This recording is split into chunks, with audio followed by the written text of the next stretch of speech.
En Genèse 2 et 3, la Bible étend à toute l'humanité la double expérience d'Israël, à savoir, l'homme est aimé de Dieu.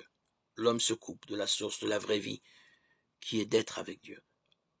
À partir de Genèse 3,17, on voit apparaître les noms d'Adam et d'Ève comme des noms propres du premier homme et de la première femme, considérés comme ancêtres de toute l'humanité.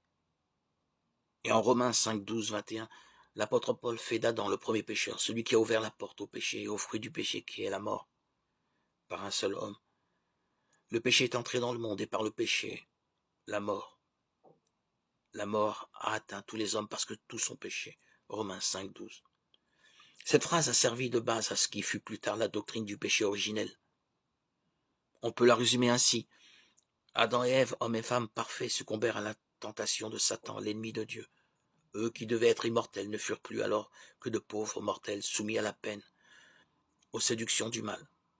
Genèse 3, 16, 19.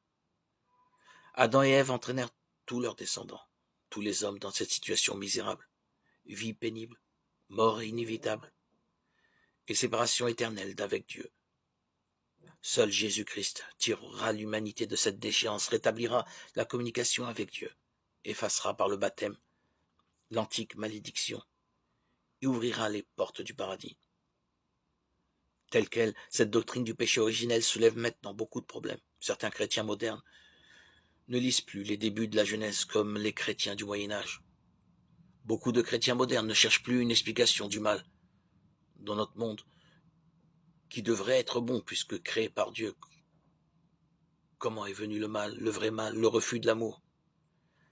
À cette question, beaucoup de chrétiens répondent. Le mal existe, mais le mal est mystère. C'est une force dont le secret dernier nous échappe.